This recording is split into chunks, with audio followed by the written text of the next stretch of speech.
you can make life as hard as you want to.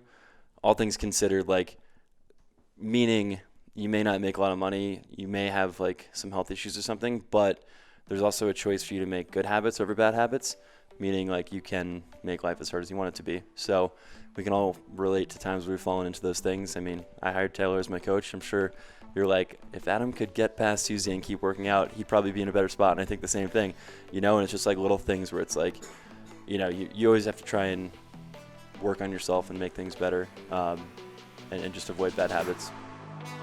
Welcome to Modern Happiness, where we believe happiness is a choice. Our goal is to share how we and our high-performing guests choose happiness, covering topics such as fitness, mindset, relationships, business, and much more in today's world. Here are your hosts, Matt Michalek and Taylor Sleaford. Welcome back to Modern Happiness. Today, we have Matt's brother, Adam Michalek, with us in town in Denver. Super excited to get the big scoop on Matt today. Oh, man. Yeah, hopefully we get the big scoop on Adam. Can't wait to dive into what makes my brother so special. He's my best friend. We're 15 months apart. He's 15 months older. It's really, he's someone who's shaped a lot of my life. And I wouldn't be the person I am today without him. So super excited to have him on here to chat. He's got a lot of great stuff to just land some knowledge bombs on you guys. I think you're going to really like this. So, Adam, what's up? Welcome to the podcast. How Thanks we for doing? having me. Great to see you. I feel like I haven't seen you in, I don't know, a couple minutes. Yeah, at least great a to few. be here. Yeah. At least a few. Cool. So let's dive in. We're going to dive into rapid fire questions so the audience can get to know you. And then from there, we take off. We're always taking off. We're always on lift-off mode. So this should be pretty simple for people. But where are you from and where do you live now? You might be familiar with a couple of these places, so thank you for asking. But yeah, I grew up in just outside of New York City in Connecticut, the tri-state area. What's up? And a little town of New Canaan.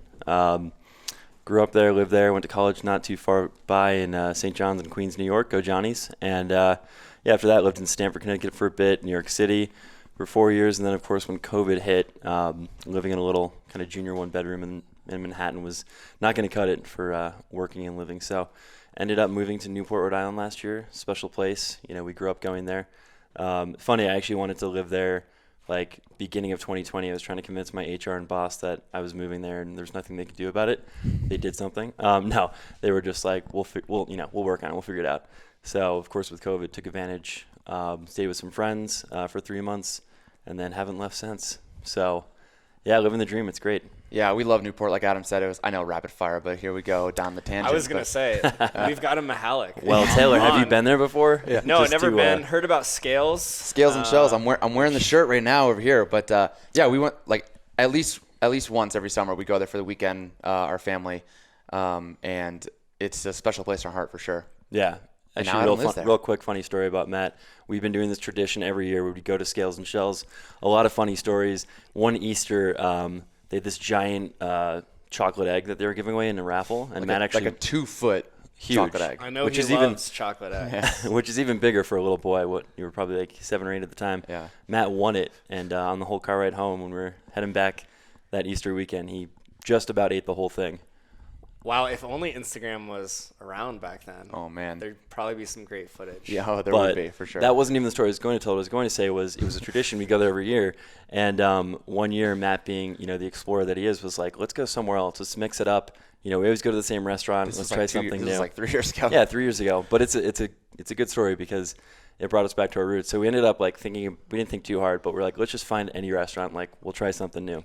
So we go to basically, as someone who's now, I would consider myself a local, or at least knows the area well enough, to like the biggest tourist spot called the Red Parrot. Disgusting food. They just pump it out. It was awful. It was awful. But it was so great because it was like we needed that moment to be like, hey, Scales actually is a great restaurant. It's the best. And that's our spot. So let's, not get off that track again. Yeah. I love it.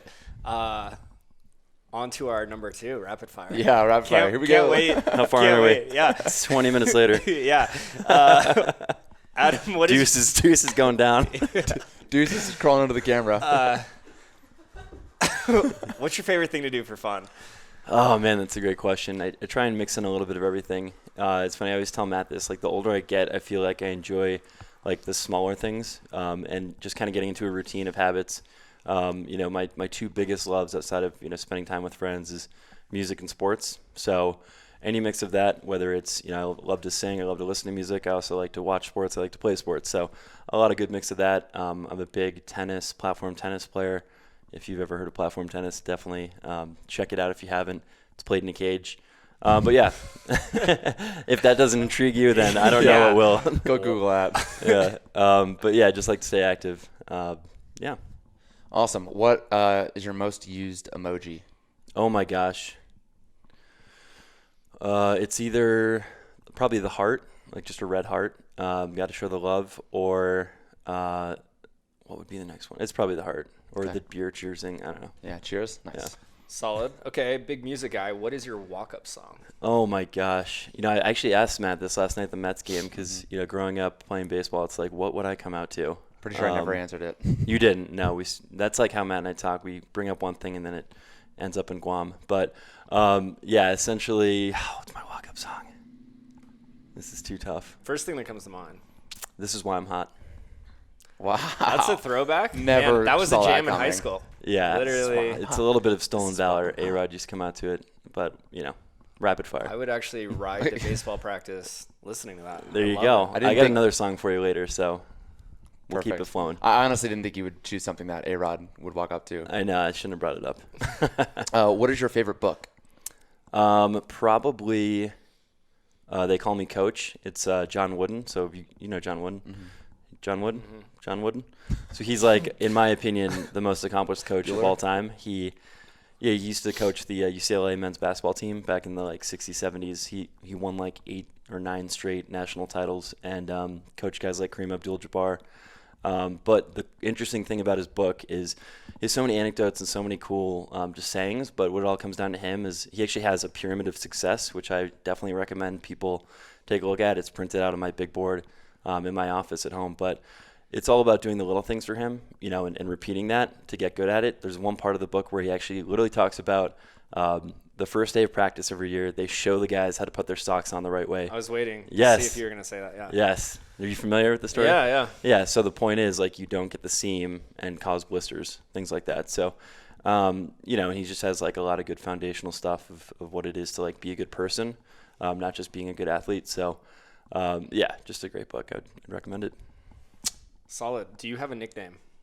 Oh, man. I'm going to let Matt answer, and then I'll fill the gaps because, I've had a lot over the years. I would say the first that comes to mind, Adam's middle name is Lewis. And we talked about my nickname being Mugga. So you go back to whatever episode that was and listen to that story. But, our dad growing up playing sports, for baseball, he was always our coach. But when he wasn't, if it was soccer, whatever we were playing in high school, when he's not our coach, you just hear him on the sidelines. You get up to bat. And for Adam, it would be, Lou! Yeah. Just screaming Lou. Makes a catch in the outfield, Lou! And for me, it's like, Mugga! Just that really guttural scream. So, Love it being guttural. I have a playlist on Spotify called Lou, L-O-U, capital or exclamation point. And any song he sends me goes in that playlist. Yeah, I like to share songs. But it's funny, I asked Matt to answer that because I would say a lot of people, when they hear my parents call me that, they're like, who is Lou? Or anytime I call my dad, he immediately goes, Lou Luigi. And I'm like, that's Dad. Yeah. He's on the phone. Or, my mom calls me Lulu.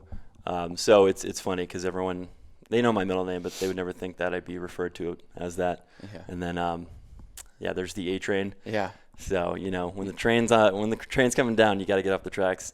That's all I'll say about that. Self-proclaimed nickname. I feel like we got some stories we might have to circle back to. Yeah, but that's that was one from the baseball team growing up. Yeah. So what did you want to be when you grew up? I always think about that. I don't think I ever actually knew, which is a funny answer. I've been interested in so many different things. I'm like, I could be a baseball pitcher. I would love to be, a lead singer of a rock band, more fantastical stuff like that versus, okay, do I want to be an architect or something? So I feel like I still don't know what I want to be when I grow up. So it's kind of just an evolution of experiences and figuring things out. I currently work in tech. That was a decision I made where I was a TV film major in college and did a lot of that stuff. And when I graduated, I was working freelance in a summer where I was bartending, doing odd jobs for production. And I ended up getting an opportunity with with a software SaaS company, and was like, okay, this is a great way, sales, to make the most amount of money without sacrificing too much of life. So it's something where it's like, every company I've worked for is very different. So it's like a constant, like I said, evolution. Okay, what is your superpower? Oh my gosh, you haven't felt that yet? I mean, I've got an idea. I'm Okay. waiting. No, I don't know. What is my superpower? Matt, you want to answer that one? This is for you, man. I know. I haven't thought about my superpowers recently. My first thought would be relationships. I think I've told Taylor this. I'm like, you could FaceTime anyone right now, and I bet they'd answer. Nice. And sometimes I have some time. Like, maybe I'll FaceTime a friend, and it's like, it's family, and then it's like maybe a few people, and I'm like, who the hell would I FaceTime? But if I asked you, you could probably think of 20 people to FaceTime right now. Yeah, well, that's a good point. I remember my first company that I worked at. There was a woman I sat next to, and she was like, "What do you want to do when you get older?" Kind of the same question. And I was like, "I just want to make people smile. Make them laugh, because it's something quick and easy." And yeah, there's a quote from, you guys know Jimmy Valvano, another basketball coach. I'm on that train today, but he's he was honored by ESPN at like one of the original SB shows, and he was like, he's up on stage where he has tumors all over his body. He's like a couple days away from actually dying from it, but he got up there and he had to give this speech because he wanted to share his message. And he was like, there's 3 things you got to do in a day: laugh, think, and move yourself to tears, whether it's through joy or something sad. He's like, if you do that 7 days out of the week, like, that's a heck of a week. That's a heck of a life. So more so on the influencing side, if I could have a superpower, it'd be to, move people in a positive way. Yeah, I think you do that. I mean, you're also one of the funniest people I've ever met. So thank you. You do have that humor, which is great. Awesome. So final question. What's the best purchase you've made of $150 or less? Wow. 150 or less. Just bought a new driver. That definitely was not below 150. Let's see. I'm going to go with the sweater that I'm wearing right now because it goes for most occasions. Nice. Big sweater guy. Big cardigan guy, yeah. Yeah, definitely cardigans. I've probably given you at least 2 cardigans for a gift. Oh, yeah. Solid. Well, now we're out of time with those rapid fire. Just kidding. This was great. Yeah, we're just Matt, heating you wanna up. take us away? We're jumping right in now. So Adam has I don't know where it started, so you can just tell us where it all started. But yeah, this is something you call the professional's arsenal. Yes. So tell us what that is. Yeah. So I actually came up with this, I would say, 2018. I worked at a company called Unity as my boss. We'd have team meetings, and there was 8 people on our team. We're all relatively like account managers at this company. And essentially, at the last 15-20 minutes of every meeting, he'd pick someone from the team, be like, just present something, like whatever you want, just present it. So like one girl was like, oh yeah, I'll show you how to knit. One girl, which is hilarious, she's like 28. One girl's like, here's how to run an effective in-person meeting with a client. And I'm like, okay, what can I do? And so I basically created this thing called the Professional's Arsenal. So when you talk about like building relationships, being memorable, it's a thing that it's 5 things that I think every professional or really adult should have on them at all times. And it's actually kind of grown into something that I would eventually start presenting it to like our interns, and did like a guest lecture at a college seminar where I presented this. So without further ado, are you ready for this? We are ready for the Professional's Arsenal. Born ready. So we start with step 1. Step 1. What is the number 1 thing? A story. So I know, Taylor, you talk about storytelling all the time. I heard this great quote from Ira Glass. He's an NPR guy, and he said, "Good stories happen to those who can tell them." So for me, it's like, you hear people tell stories and you're like, all right, just get to the point. Or like, where are you going with this?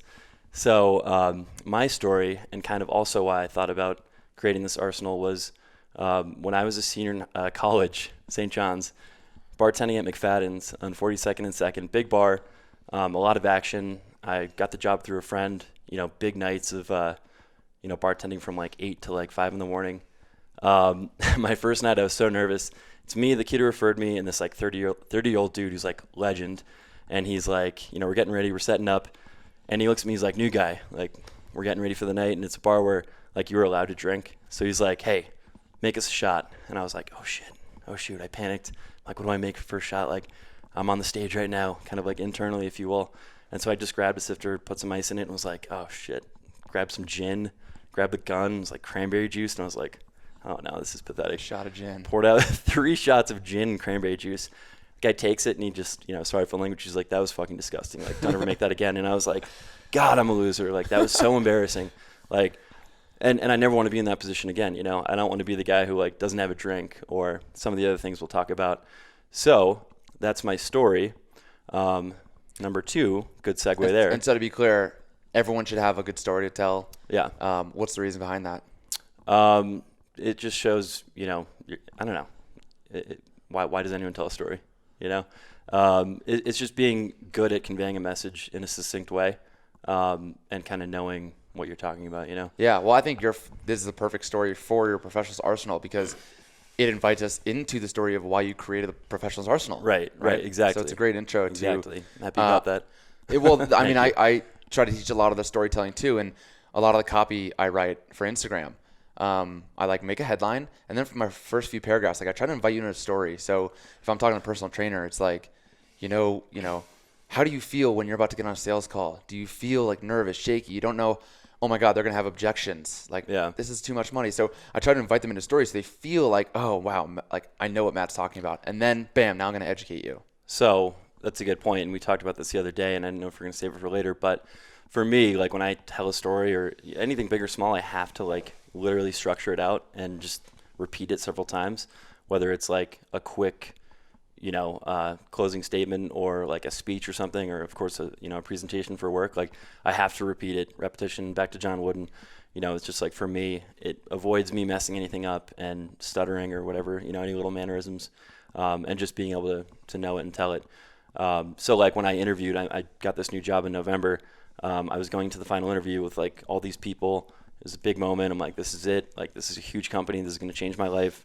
Don't mess it up. So I would literally just like repeat my, it's a pitch. I'm selling myself. So I'm telling the story over and over again to myself, going for walks, making sure I have it down, and ended up getting the job. But yeah, to your point, like if you can tell the good story, then everything works out. Yeah, they're bought in. They're ready to listen to what you have to say. Okay, so as the new guy here, never heard of this. Yeah. Don't have context.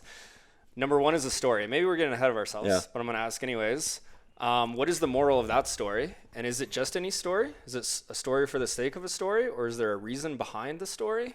Yeah, I mean, you think about why we like converse in general. I think there's always going to be some kind of meaning. Why do you open your mouth? Why do you talk? So it's just like kind of, you guys talk about it all the time, like doing something with a purpose. So yeah, I think even if it's something small, it's like get it out. I feel like there's been times growing up where, you mess up and you kind of say something stupid and you're in a group of friends and you're trying to prove yourself, or you're with, older people or something, and you're like, ugh, like I sound like an idiot. So it's just like being kind of comfortable with yourself, and you ask the question like, how good are you at communicating? And I think that falls right into it. Yeah, I think again, stories it's so important because maybe no one's ever been, whatever you were, 22 years old, put on the hot seat of make me a shot and not prepare, but people can put themselves in that situation and find themselves in your story where it's like, oh, maybe there was a moment in my life where someone was like, hey, do this. And you're like, I have no idea how to do this. Oh my God. So they can find themselves in your story. Yeah. Yeah, that's another good point too. I mean, we talk about like you guys are telling stories, and my belief is everyone is in sales too, especially from a branding perspective, who you want to be. So I always believe whether you're in a professional setting or not, like you're technically always selling yourself. So being able to tell a good story is hugely a part of that. Awesome. So we got a story. What is step number 2? I hope you guys are thirsty. Oh, baby. Pause 1 sec. All right. Adam is getting set up here. All right. So number 2 is a drink. So obviously my first story talked about, completely failing on a mini stage. But in that moment, if I had a shot to make, I would have looked a lot cooler. And who knows, maybe that guy would have, thought of me, and I would have been remembered as someone who, can make things happen in an instance like that. So I realized, hey, I need to have a good drink recipe on me at all times. So this one I actually named after your producer, Deuce. It's called the Honey Deuce. Deuce, you with us? Producer. I think we lost her. No, it's actually from something I had at the U.S. Open tennis that I go to every year with my dad, except for last year. They have this awesome drink where it's part vodka and, of course, Their partnership is with Grey Goose. This is Tito's. But it's very simple, and that's kind of the whole point. You have vodka. You have lemonade. Nice. He's making drinks right now. No measuring sorry. involved. No, you got to get the eye down, too. Bro. Yeah, it's pro. That's getting the reps in. He's done it so many times. He's got it down. And so that's vodka. That's lemonade over ice. And you can use Chambord. You can use any raspberry liqueur. It's kind of the kicker. Just a touch of this is what really sets it off. It'll bring you back to a nice warm summer day, eating a popsicle as a kid, but this one has alcohol in it. So you get that going, and then the kicker, spent all morning searching desperately for a melon baller, which if you don't know, look it up. We now have honeydew melons. So the reason why the U.S. Open did that is because they look like tennis balls, you know, and they're the best thing to have at the end of the drink. So cheers to you. Amazing. We got 4. Deuce, Cheers, get in here. Cheers. What did you call us again? Deuce, the deucer? It's called the Honey Deuce, Honey like Deuce. I said, named after our producer here. Cheers, everyone. Nice. So as we sip this, So, is everyone that listens to this, you guys included, Oh, are you a bartender? No, but just say you're at a party. Just say you're ordering at a bar. Taylor, you're trying to impress some girl. I got some shots, or I got a drink that I think you'd like. Something you never heard of before, or you want to make it. You're hosting. Always have a go-to drink that's easy to make. So that's number 2 on the list. yeah, I like that because it's well, I don't want to jump ahead, but it's nice to have these things kind of prepared where it's like you're essentially ready for anything. Where it's like, yeah, I'm not a bartender or I'm not a chef or whatever, but like I can show up and have something professionally prepared, and you only just need the one. Right. I think that's what's cool about this. And how good is this? Come on, just be honest. I mean, Solid. good summer drink. So Yep, I'm loving it.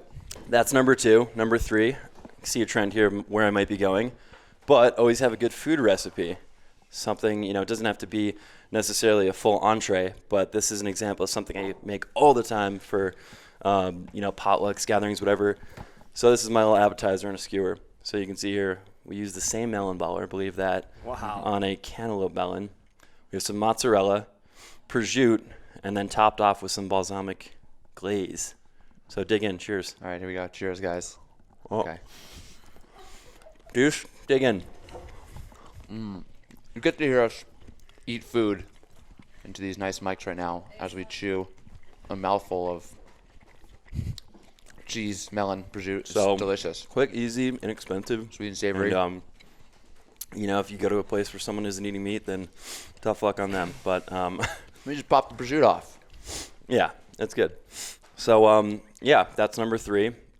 And there's entrees and stuff too, but for the sake of this, I figured that was easy and delicious. Yeah, but you do have an entree you always typically make.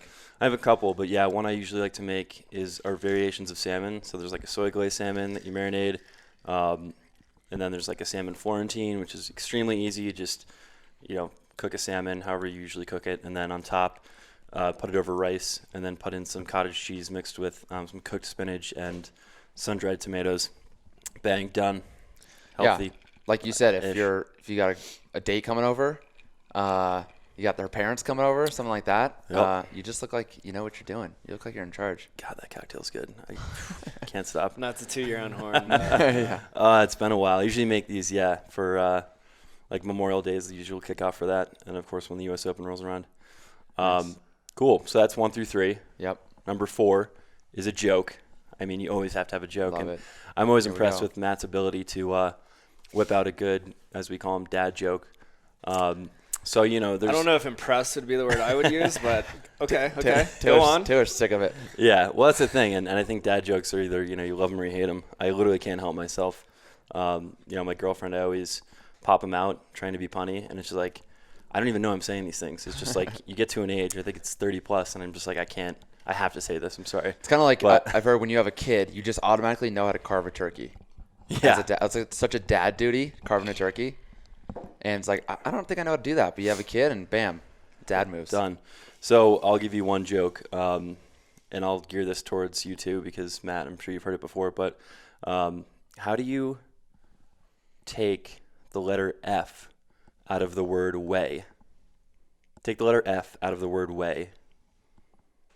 No idea. Do it. Take the letter F out of the word way. F out of the way. There's no F in way. There is no F and Y. It usually works better when someone says, like, wait, there's no F in way. And you're like, I know. There is not. So Yeah. that was pretty lame, I know. But I think deuce, we got deuce. That's the dad joke for you. Yeah. Oh, I got another one for you. What do you call a fish with no eye? Fish. What do you call a deer with no eye? No idea. No idea. We're on fire here. Yeah. You guys are brothers. I can go down the hole. Yeah. The worst is when it gets a little later in the night. We have a few more of these cocktails, and Matt pulls out his phone, and he's got the list, and that's I just start reading jokes because I can't remember them all, but I'm like, these are just hilarious. And also, no one's laughing anymore, but I still keep reading them. Well, yeah. See, what's hard is I know you met my roommate Adam, but you haven't got time to spend with her. She laughs at everything. So when we first moved in, I was like, man, I feel so good about myself. I am so funny. Turns out, no, she just thinks everything's hilarious. So when she's around, Matt starts telling jokes. It's just game over. Yeah. It's better that than her just being polite, right? I don't know. I've heard a lot of jokes repeated, so it depends. That's what happens when you hang out with me too much. But if there's one person in the room who hasn't heard the joke, guess what? I'm going to tell it. Because just like Adam, I like to make people laugh. What do you say? You'll do anything for a laugh. Do anything for a laugh. Oh, yeah. God. See, that's where I draw the line. But you got to do what you got to do. That's where we differ, too. And, yeah. You know, I mean, we have dirty jokes, too. We're not going to share those. Like you said, maybe a couple cocktails later. We'll sure? see about it. But, yeah. No, it's just always good to have a joke on hand. Yeah. You're at a party, you don't know anybody, you're like, I got one for you. Yeah. Sure. So, Awesome. Any other questions about number 4? No, jokes. I think that's pretty simple. Yeah, so number 5. if you need some jokes, hit me up. I'll DM you some. Good. So number 5, and I love the question, like, what's your walkout song? Because I have this thing where, like, actually, now I'm thinking back, what if I had a dream job? There's this guy, Scott Venner. He used to be the guy for Entourage. He would basically be the music supervisor, so he'd put all the songs over the episodes. And I'm like, that would be a sick job.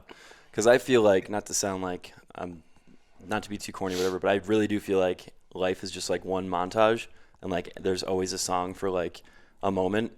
And that's kind of like how I curate my playlists based on stuff like that. So I don't know if this is a dream job, but more of like a goal for when I'm like 50. I'd love to be, very financially set to kind of do what I want. And I really want to own a bar. If you're sensing a theme here, a lot of this professionals arsenal kind of ties back to something like that, where there's a gathering of people, there's libations involved, food, stories, laughter, so things like that. So I'm actually... one of my favorite playlists I have is called When I Own a Bar. It's for everyone who, of all ages, of all genres. So it's kind of a collection of that. So number 5 is a song. Always have a good song to go. This is something I ask in interviews, even when I'm being interviewed. Like, hey, the party's dying down. You got the aux cord. You got control of the speaker. What song are you going to put on to get the party back up? And people are always like, oh, I always have that. Everyone always has a song. And I remember we were at our buddy's place in Williamsburg, Nick Song. He's way cooler than us. Guy works in like the music industry. But we're at his party, all these people we didn't really know, and I could sense the party was dying down. So I'm like, it's my duty. I feel like it's my duty right now to get this thing going back up. Yeah, careful with playing songs because that might copyright infringement. Oh, true. So I think if it's under 30 seconds, you're good. Yeah, but if you know the song, that's not true. But Move Your Feet by Junior Senior. That's like always my go-to song. People know it. People always start to move to it. So I would like to turn it on you two. Yeah. And ask you if you have a go-to song. I don't know. Do you have one offhand, Taylor? Because for me, it's kind of like a seasonal thing. But I think that's a great point because lots of times I'll put on songs that I'm like, well, I love this. This is going to get me going. But I don't know if it's perfect for everyone else or they vibe to the same kind of music. But I think that's cool that song, everyone pretty much knows it. Everybody, move your feet and feel united. I always thought they said feeling naughty. So you can imagine how shattered I was when I learned that. Even better. Real words. I think I've stolen that from you because I think that song is great. And it just gets the vibe going. Taylor, you got anything? I don't have one off the top of my head. I think what comes to mind, which could be a common theme of all these things, is this idea of know your audience. Mm-hmm. Which I think back, Matt and I were at a birthday party the other day playing I can't even remember the name of the game. And I think that with a song is like definitely what's relevant. And then, who are you around? Everyone's, You know, so it could go to what drink, what food, like all the things you're talking about, what story you're going to tell. Right. Obviously, you're not going to know your audience in every scenario, but that can make a big difference. For sure. Yeah, and that's a great segue too, as to like why I came up with this too. And for me, and I know you guys talk about this all the time, especially Matt, just being memorable. So the reason I would present that to like interns and be like, look, you're coming out of school. You got to figure out who you want to be, not like figure out what your job is, but figure out who you want to be as a person. So just have things like this, you know, be interesting, because I always say, like, I work at a company now where I've never had so many damn internal meetings on my calendar every day. So many meetings, and it's like, but they're necessary. And I'm in a unique position where in my job, you have to not only sell internally, but obviously to the customer. So it's like, you have to make impressions on all these people. Think about how many meetings someone goes through in a day. You know, what is it like? It could be as much as 10, 20, and then through a week, through a month. And it's like, what are you going to bring to the table in that conversation and be memorable? It could be anything, you know, good or bad, but just put yourself out there. And the same thing goes for socially as well. There's a guy that I work with who told me, like, we're big at my company on like POVs. So putting out kind of like, it's almost like our thesis. Like, here's my point of view on like a customer, for example. And this guy once told me, he's like, it's okay to come to a meeting and have a POV that's wrong, but it's not good to come to a meeting and have no POV at all, you know? So it's like, you're not just like, who's going to remember the guy that just sat there and didn't say a word? You know, you might think of him once and be like, I don't want to be that guy. But who's going to remember the guy that, or girl, who came, had a story to tell, you know, had something lasting to continue on from? So that's really where it all comes from. Yeah, I love it because did we talk about this in podcast once? But it was like, I went to a boss once and I was like, I don't know what to do here. And he's like, okay. He's like, he basically like came in with no solution.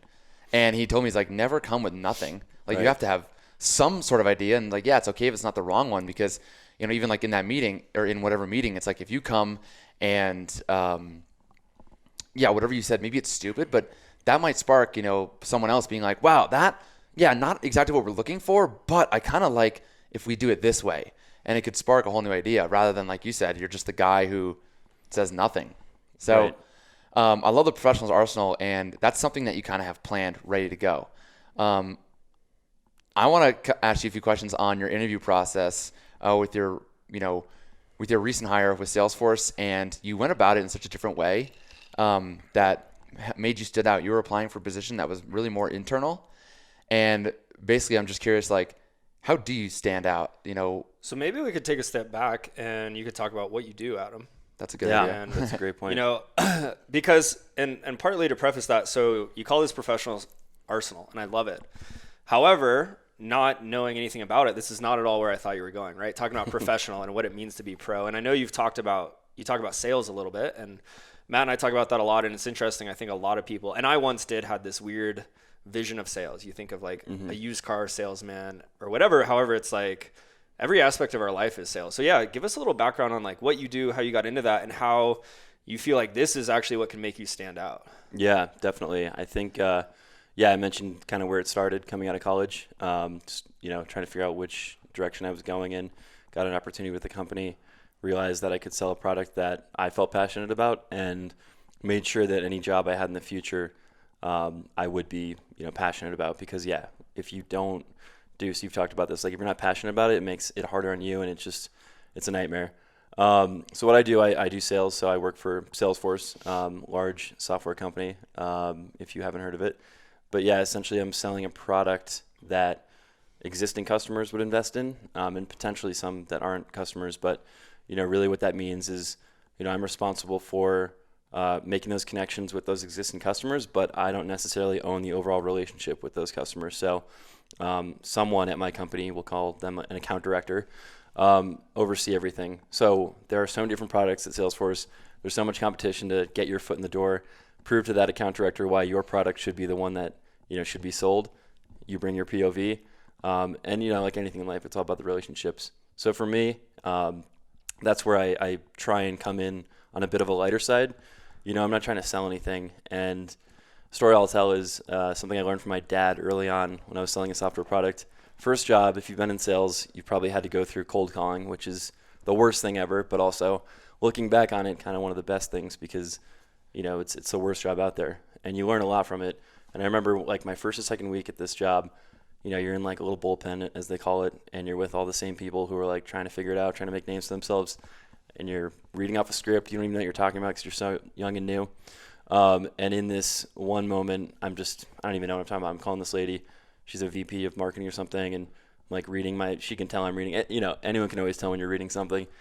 And I'm like, yeah, this, that. And she cuts me off. She's like, excuse me, sorry, are you trying to sell me something? And I'm like, yeah, essentially. She's like, not interested. Hangs up. And I'm like, turn around. Everyone's laughing at me because they know what just happened. And I'm like, oh, that was brutal. And how old are you at this point? 22. Okay. Yeah. So fresh out. Yeah. So, you know, I talked to my dad about it later that night because he, you know, has been doing sales and marketing forever. And I told him the story, and he's like, well, Adam, you're not selling her something. You're trying to make her life easier. And that was like, oh, thank God I figured that out early on, because I really am like, why did we build this software solution? Not because we're trying to make money, we are, but someone found a better way to do something, and I'm trying to, keyword, empathy, put myself in the customer's shoes, understand their pain points, and then kind of provide or, you know, introduce a solution that I think makes the most sense. So, yeah, that's I don't know where I'm going with this other than, does that make sense? Yeah, for sure. So you're doing sales. How does your view on sales compare now to maybe that 22-year-old? Yeah, I think it's just like diving further into that path of empathy. Really, really, you know, it can come off so cliche these days, but, you know, just always put yourself in someone's shoes. Like, how many times are they being reached out to? How many meetings they have to go through? Personally, they might be going through some stuff. So you just have to be like delicate in the way that, you know, you're not making any assumptions. So for me, it's like where I am today versus then. It's just taking into more consideration. Yeah, so ultimately, when you think back how we started this, the professional's arsenal, that's a way for you to build a relationship, right? Rather than sell a product. Exactly. Awesome. Yeah, so with sales, and you mentioned part of your job is making those connections. And that's what I said your superpower is, the connections you have with friends. And like, again, even growing up, like, you know, you being a year older, I would always like hang out with your friends. And like when I come home now to the East Coast, it's like, for Christmas, like I can count on you to like get all your buddies together, and I'll just like hang out with you. And not to say like I don't hit out my buddies, but it's just like you are just so good with those connections. How do you feel like that you do that differently, like in your work, making those connections, and like where do you feel like some people go wrong? Yeah, I think just making it about them, like not just putting their interest first, and I feel like that comes off pretty clearly. And I feel like, you know, I've talked about this with you before, like something I've learned from our mother, who have you met Sheila? No. We but I'm sure you've heard about her on the Instagram. I'm sure I mean, that's perfect example. But you know, at Matt's wedding, I talked about something we learned about her during my best man speech, which was like she always makes it about, you know, someone else. It's not about you and how can you make that person feel special. So not to say like, you know, I'm sending my like colleagues little gifts to be like thinking of you, but, you know, little things here and there just to be like, hey, you know, you're on my mind. What's up? Not like, hey, when can we get that meeting with that guy so we can try and pitch him? You know, just being more casual about things. And I feel like with friends, it's the same thing. You know, my greatest joy was coming out here and going to the Mets game, right, with you. So stuff like that.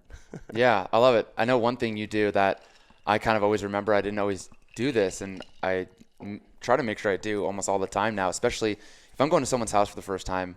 I make sure to bring a gift. Yeah. I don't know if you learned that from like mom or dad, but it's something that you always do. Every time you go home, you bring mom flowers. Like like housewarming. You bring someone a housewarming gift, but it's more than that. It's just like, oh, I haven't seen you in a year. Like, here are flowers. Here's something, right? Why do you feel that's so important and that you make such a big point to do that? Yeah, I don't know. It's definitely a Sheila thing too, but I don't know. It just feels right. You know, someone welcomes you into their home. You know, you bring muffins today, and it's like, I don't know. I've had people come to my place, or, you know, I've had parties and people just like will trash stuff and like break something, and I'll be like, what is wrong with you? Like, I just want you to be a normal person here. So I feel like it's just more like a thank you for welcoming me into your home type of a thing. Like, here's something for you. You know, nothing crazy. Just, you know, someone moves into a new house, like always bring the pineapple. Yeah, that's great. Awesome. So I had a thought and I lost Adam, it. you talked about, you know, college and then just kind of figuring things out, and you got into sales and it kind of just naturally evolved. And it seems like you do a great job of building relationships, and that's what I imagine is the part of your job you really like. Where do you see yourself in 10 years? What's kind of the long-term evolution of what you're doing in terms of work? Yeah, I mean, it sucks to say out loud and don't mean to come out the wrong way, but like I just want to make as much money as I possibly can, be comfortable enough where, again, like I said, I can be, I'm 32 now, I can be 50, if not younger. That's 18 years, that's a lifetime. So, open up a bar and just be happy. Like just taking in the little things day by day, getting the mini wins and just going through it. Okay, let's dive into that. Why does that suck to say? That sounds pretty awesome. Well, you just don't want to sound like your money is like you're revolving your whole life around money. But for me, it's like something that's, I know I can be comfortable at a certain point when I make a certain point. Yeah, for sure. So do you feel like, how would you describe your relationship with money? We love each other. Okay. Every night we say good night. No, I'm just kidding. No, money is like, I've been in a position where like I had lost my job when I was, I made a decision after my first company I worked at to go to this new job because I felt like I wasn't getting paid enough. Even though I was being treated well, I was just like, oh my God, I'm making, 40 grand a year. I'm asking for 60 to get to where I need to be. They actually got me to 50, which is great. And then this new place, they're offering like 75 or whatever it was. And I'm like, okay, you always say never chase the money. I chase the money. The company looked, interesting. The Glassdoor reviews, if you're familiar with that site, it's basically employee reviews about companies they work at. They were horrible, and I didn't see the signs. I chased the money. Ended up, doing 2 weeks of training there, 1 week in the office, the second week in the office, the VP of sales. It was just one of those situations where it's like, we want you to, I know this is a long-winded answer, but this guy's like, we want you to read a script. That's how we sell here. And I'm like, that's just like not how I do it. It's just not conversational for me. So I ended up getting let go, and I was like shattered. But at the same time, I'm like, I can't imagine having spent, a year, because we always have these things where it's like you have to show your longevity on your resume. So I'm like already setting myself up to be like, okay, I'm going to be miserable for the next year. This is going to be a disaster. But when I got let go, I was like, oh, thank God. And then my next job, I was like interviewing at all these places, and I'm like, I just didn't feel passionate about the company.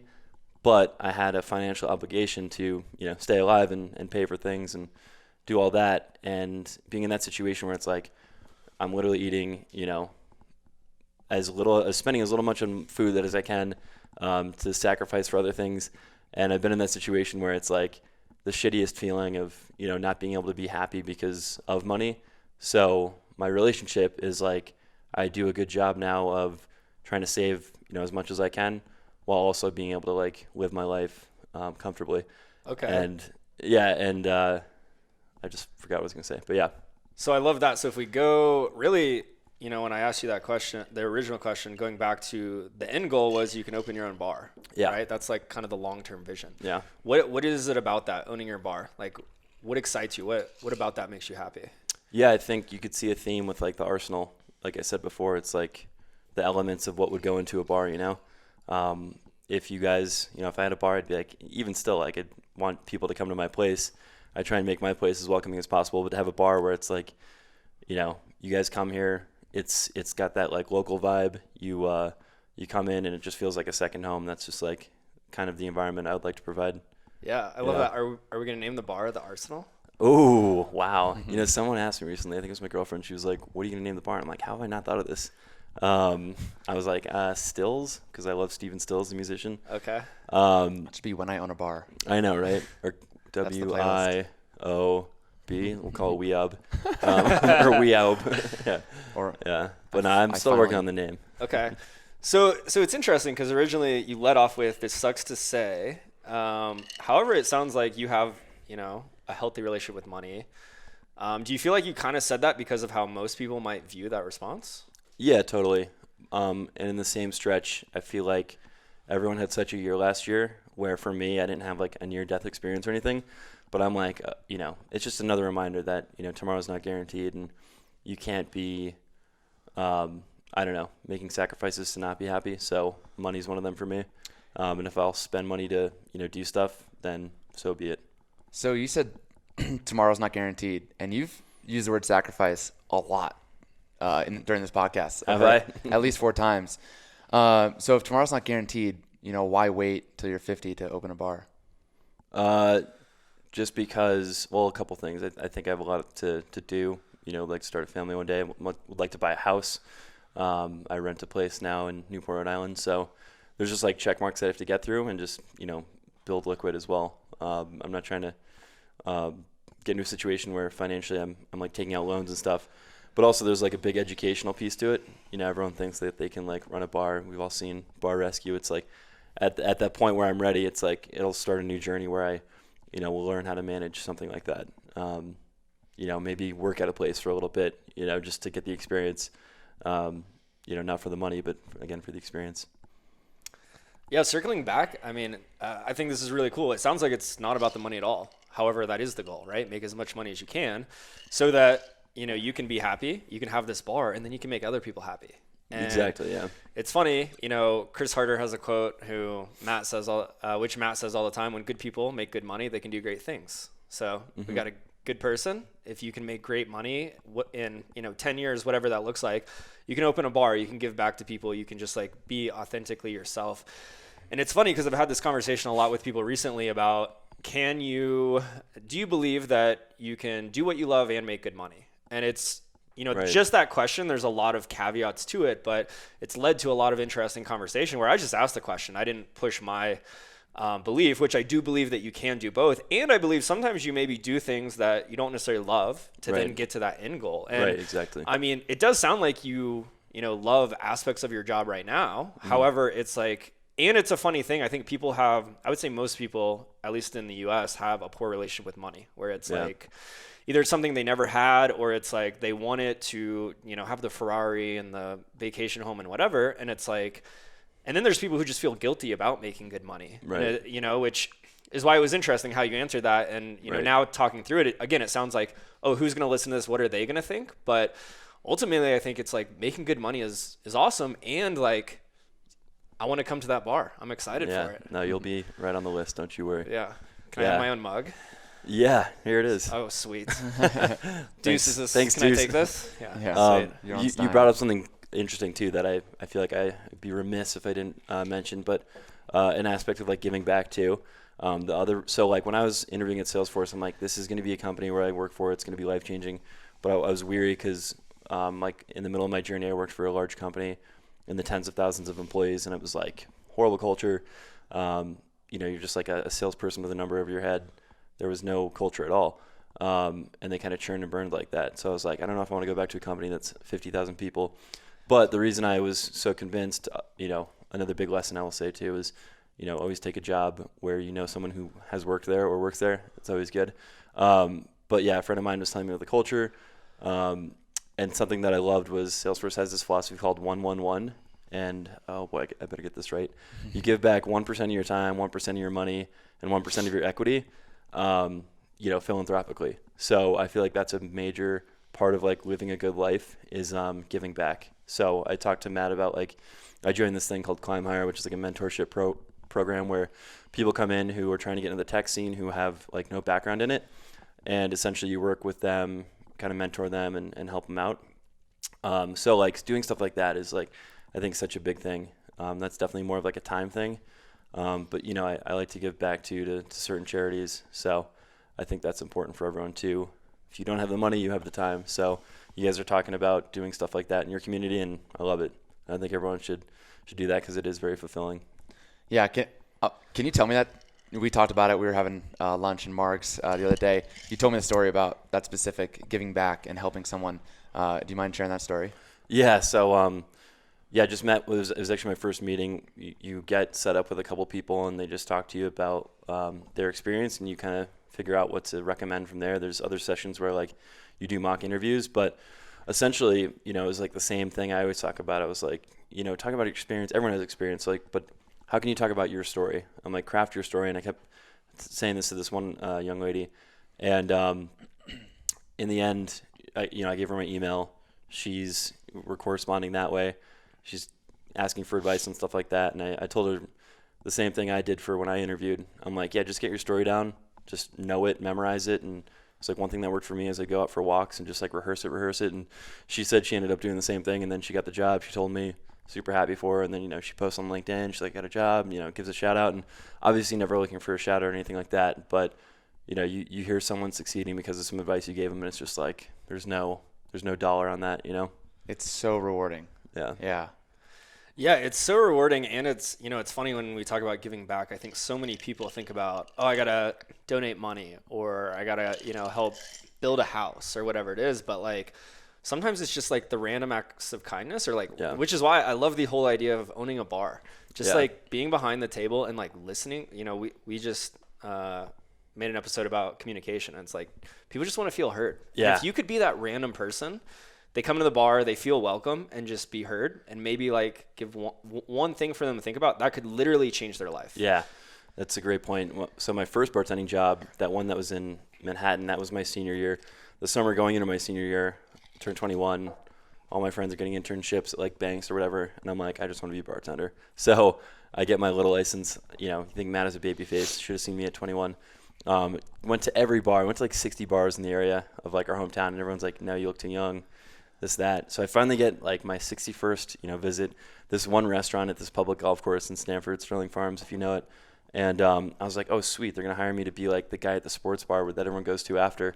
No, that's not the bar you're working at. You're working at the fine dine restaurant when you first pull in that all the old people go to, which is hilarious. I'd work there, and these people on Sundays, they're so old. They would order like the house vodka neat. So just like neat, meaning just you pour it in the glass, nothing else. And I'm like, the house vodka is like Dubra. This is pungent. But I ended up learning that like old people, I think Sheila told us this was like back in their day, they didn't have like flavored multiple distilled vodkas. So that's what they drank. But anyway, this one woman would come in every Sunday. She was very old. Sad that I don't remember her name. It might have been like Marge or something. But yeah, she was like 86, 88. And every Sunday she'd come in and order the same Barefoot Chardonnay, I think it was, the liter bottle, and she would end up drinking the whole thing. I'd pour an extra one for free on the house, and she would just talk to me about her husband, who's no longer with us, her cat, and yeah, just like listening to her and me kind of being her friend was just like the coolest thing, because no one came in except for her on a Sunday, and it was just like me and her hanging out, and I always knew she's coming in, and yeah, it was always good conversation. That's really cool. I've had, ever since you brought up the professional arsenal, I've had this idea, and Matt and I have talked about before, of turning pro and what it means to be a professional. And sounds like you very much are. You've had a lot of success. You've learned a lot of things. I'm curious, how much of being a bartender do you feel like has added to your success just with building relationships to what you do now? So happy you brought that up, because you said professional before in that kind of a context. And I always think of a professional as one thing where Matt and I were at a baseball camp at St. Luke's way back in the day. We're like maybe 8th grade-ish. And one day they brought in the bullpen catcher for the Mets. So bullpen catchers technically aren't on the roster. They're technically on the coaching staff. They're the guys who are in the bullpen. When the pitchers warm up, he's the one that catches their balls. Side note, that kind of sounds like a great job. Yeah, I mean, I don't know what security, the pay was. Yeah. I mean, you're probably making at least 6 figures. Oh, easy, yeah. Yeah, probably. So yeah, they kind of treat them more like coaches. And this guy came and he talked to us. And someone asked him, like, how does it feel that you're not really, like, on the team? And he was like, I'm a professional. He's like, I learned this a long time ago that as soon as somebody starts paying you for something, you're a professional. Doesn't matter what you are. He's like, so I'm a professional baseball player. I'm in this organization. They're paying me, so I'm a professional. So the definition to me and what I always think about a professional is if someone's paying you to do something, you're a professional. Professional bartender, you're a professional coach, whatever you want to call it. So I think, to answer your question though, how much has that influence had? It's the same thing. Someone asks you to make a shot, someone wants to hear a story from you. You just always have something going, and you're able to be, putting yourself out there. So it's so cool going back to that story. It's like storytelling, and that's what you helped that one girl with for giving back and helping her. Like, hey, just tell your story, and go on a walk and think about it. And going on this walk and allowed her to, she got that job. And I think that's what's so cool about like giving back, where people think, Taylor, you're kind of alluding to it, where it's like you think, I don't know, maybe you have to be a professional. You have to do this grand thing. And it's like you've learned just from the bartending, all this stuff, that like story is super important. And for her to tell that, and just to give back to, like, that wasn't like, I don't mean to undermine this, but it's like wasn't the biggest, grandest advice ever. But it helped her get this job. Yeah. And I think that's what people can realize, where it's like you don't need to be like this like fucking Elon Musk or something to give back. And like it doesn't have to be your money, but even the thing that, that dad told you where it was like, you're not selling something, you're solving a problem. If you just tell someone that could change their whole life. Right. Yeah, I mean, and to your point, yeah, not even professionally. We have such a crisis with like mental health these days, and you always, urge people to reach out. If you're not feeling right, always reach out, and you have a friend in me, and it's so true. It's like something like that is so small, but can end up saving someone's life. Just being a friend and being able to give your time and your ear to them. Yeah, totally. I love that. So it's interesting, and kind of why I brought up the bartending is like one thing you learned when you told that story about your dad, like you're not selling something, you're essentially solving a problem, right? Mm-hmm. Is people don't know how to talk to people, right? And there's like a lot of things that you quote unquote learn in school, and it's like just do things and have life experiences, and it definitely is an interesting thought that you have of like if you get paid for it, you're a pro. However, it doesn't necessarily mean like you're good. Like what differentiates you from being like the best at what you do, or just being there. But I'm curious, like looking back on your life, how old are you? 31, 32. 32. Yeah. I'm curious, what piece of advice would you give your younger self? And if we think about like 16 or 18 or 21, like maybe pivotal times, kind of looking back, like what do you think would really have helped you? Yeah, I think, just more of the empathy stuff. I feel like my biggest flaw growing up was, being too sarcastic, or, I love to make a joke any moment I can, truly. But I think younger, I did that at the expense of others, not thinking about how that would affect them or how they felt. So kind of more of like an asshole vibe. So I'd probably say, put yourself in someone else's shoes. Cause, I definitely think I was different back then. I don't know if you'd agree, but. Yeah. Do you think younger Adam would listen to that advice? Back to the Future, probably, hopefully. Yeah. Yeah, cool. I like that. I got a question for you. What do you think was so weird about our family that we thought was normal, but is definitely not normal to any other family? All right, this is going to be a whole nother podcast.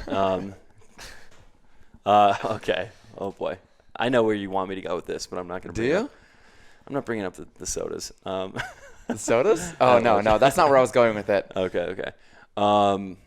Let's see. I'll kick it off for you guys. Well, we go ahead. In our family, I don't know why fart is a bad word, but instead of saying fart, we would call them fluffies. And I remember one time hanging out with friends, and I was like, "Oh, you just fluffied or something?" How embarrassing! All my friends were like, Deuce. "What? Deuce fluffy? Is about the fluffy." Maddie's losing it. Oh my God, I was so embarrassed, and that was the moment I was like, I actually kind of knew, yeah, we call it farts, but it slipped. And oh my God, it was so embarrassing. So that's kind of where my head was at with that. Yeah, I think that's kind of maybe in line with where I was going to go, where our mom is so funny. She like when we're home for Christmas, she'll still put out milk and cookies for Santa, and like still to this day will not admit that he's not real. What? Wait, sorry, who's listening? Yeah. That people believe he's not real. Yeah. And it's so funny because we're like, okay, Sheila, and then Alan, our dad, will still like eat one and take a bite out of another, and it's just a funny thing that like they, I think we definitely love tradition and stuff like that. So that always cracks me up. Yeah, it's part of the tradition. We've got a lot of traditions that we like to stick to. That's so funny you say that, Matt, because when I was in college, there was a friend of mine, her roommate. There was 6 girls that lived together.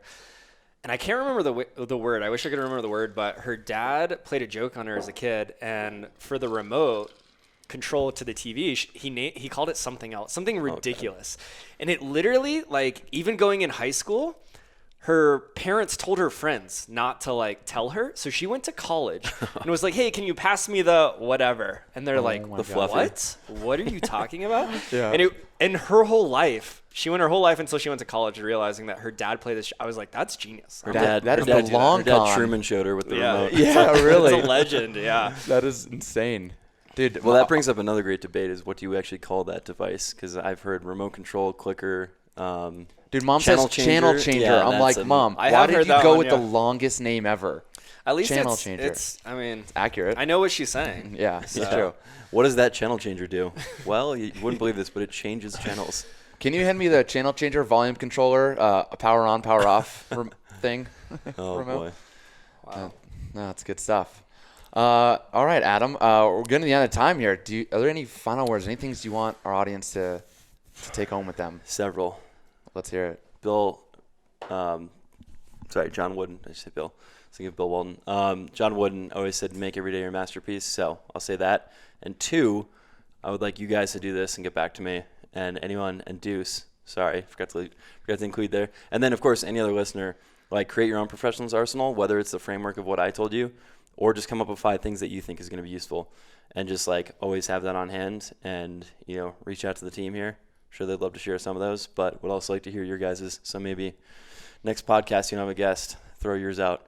And that's it. Thank you for having me. I really appreciate it. Love you Wait, guys. I'm curious about the first one. How do you make every day your masterpiece? Is there something you kind of said like before with the speech, laugh, cry? Yeah. I mean, I feel like I've had to get into such a routine. It's just like same thing, like how to tell a story. I feel like my days are the same way where I have to like structure it out.